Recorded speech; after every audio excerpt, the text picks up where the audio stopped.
Welcome to another episode of AmusementSparks, the amateur theme park design podcast where we just kind of go for it. These are unlicensed amateur/fan designed creations, but it's just a way for us to construct our imagination into like a thing. You know, collaboration and imagination is the name of the game. This episode is a very special episode. It's near and dear to my heart, assuming that we don't mess it up too bad. But my guest today is Robbie Pettinato, and we're going to be talking about Pokemon.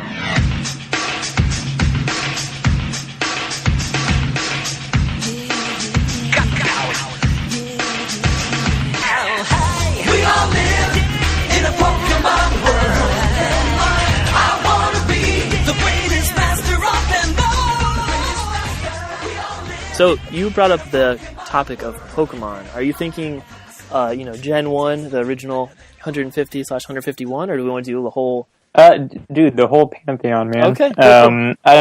I don't subscribe to the, sticking to just the nostalgia of yourself, and especially if you're doing a theme park, right? You need all the ammo. You're trying to broaden yourself up to everybody, and there's totally kids that exist right now that could not care at all about they don't have any nostalgic, special places for a Bellsprout. It's not really their. I think they care about the ice cream cone Pokemon, and that's and that's totally fine.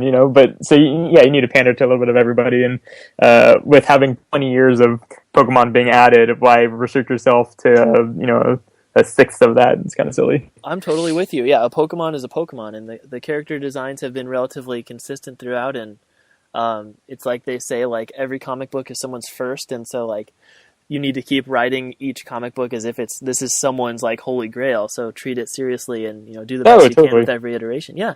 So that's what I was hoping for, actually.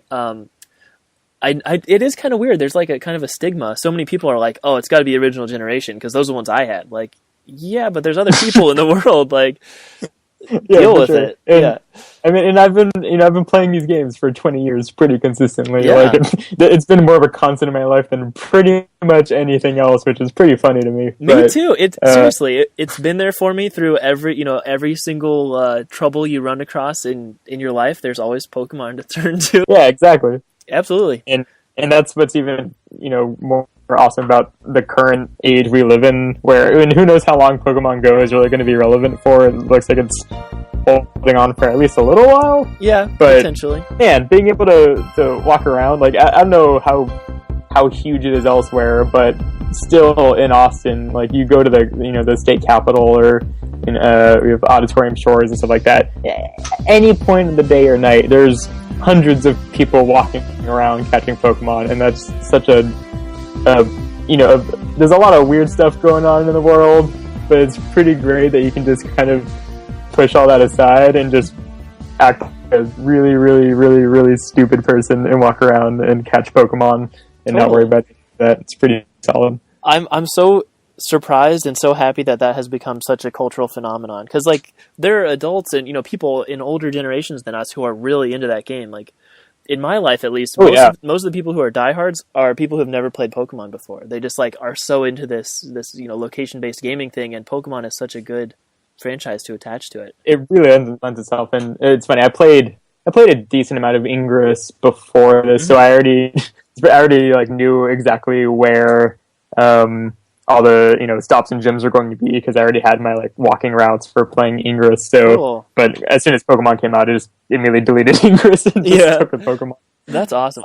I'm so happy about that kind of gameplay, and it's cool that the guy who like one of the creators of Niantic or whatever also kind of created Google Maps and has done all these like hugely innovative things in the space of what it takes to make a location-based game. It's amazing that it's the same guy who's built all these significant steps to get here. It's a really cool thing. For sure. Yeah. Okay, cool. So let's make a theme park. Do you have a name in mind for what you'd want to call it? Is it, Pokemon World? Do we want to go with the traditional naming convention, or is there something weirder or crazier you want to do? Why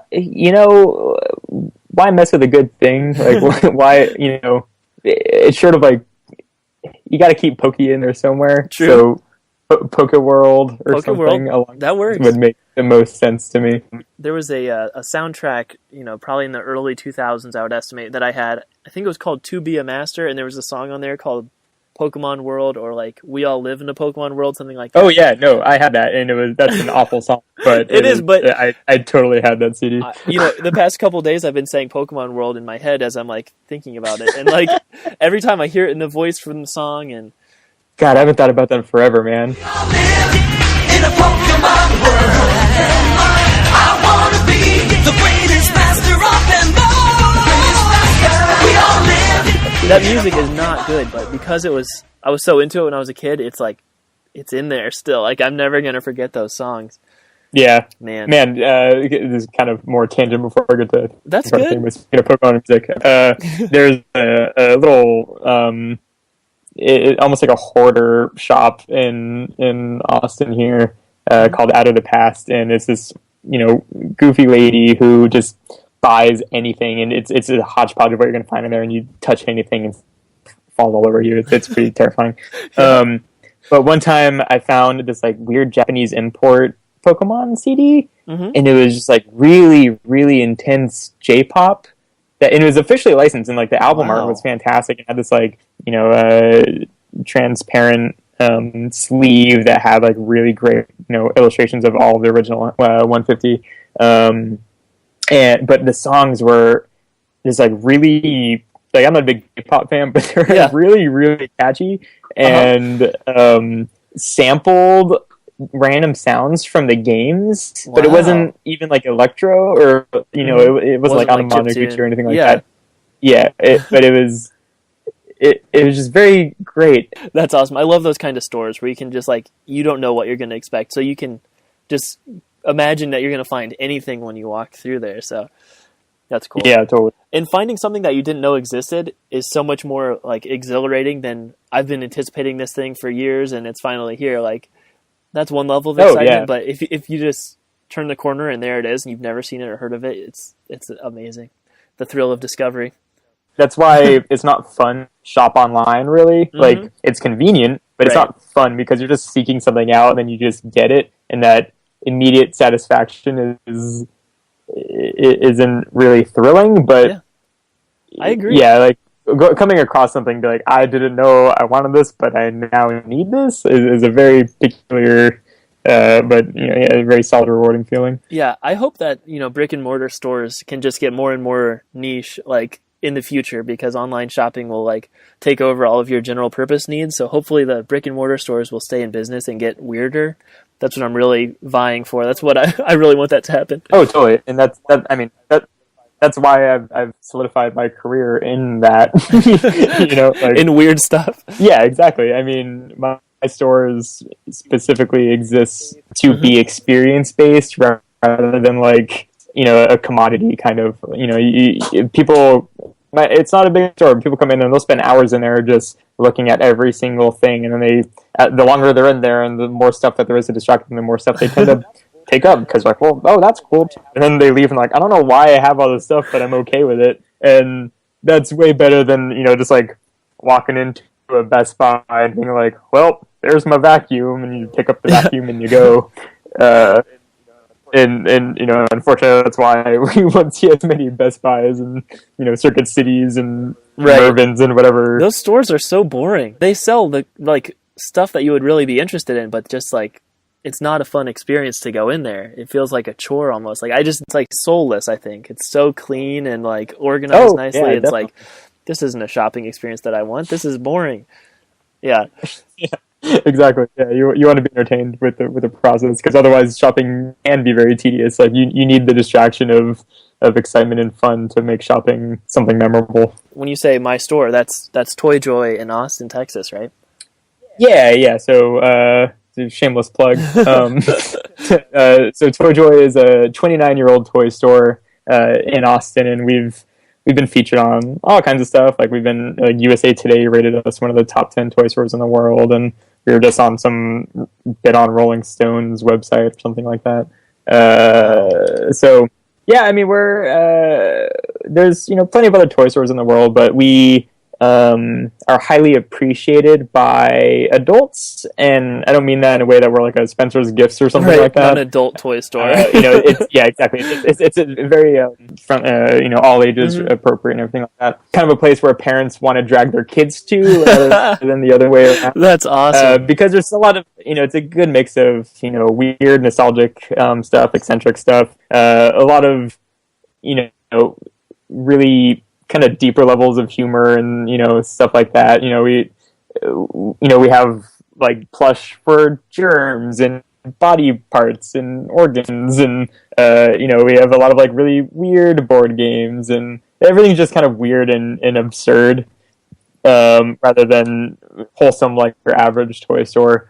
And everything is done from the ground up at the store, so we have like towers of small little carnival-esque, toys that we call bin toys, and for each bin, we hand draw every single one of the signs with like some, silly little comic or just some, little pun for everything, just to add more to, every single thing you look at. It was, heavily thought about before being applied, and all of which falls into the, experience-based shopping that, makes it more like people take their significant others on dates to my store just to walk around, which is like, again, you're not going to take your date to a Walmart or like a Toys R Us or something like that, but Toy Joy just has that vibe where it's yeah exactly. It's been awesome following the Toy Joy Austin on Instagram. Like I said at the beginning, there's no at the beginning, but Toy Joy Austin, it's an awesome Instagram. It makes me want to go there, because my favorite stores in the world are stores that are similar to that, but most of them seem to be significantly smaller than your store.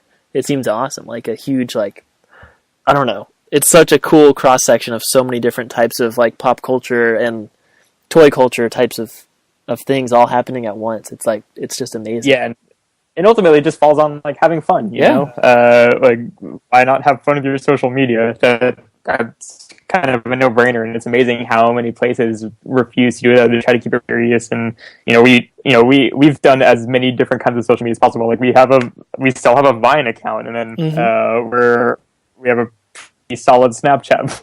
That's awesome. On Snapchat, follow us at Joy Austin on Snapchat.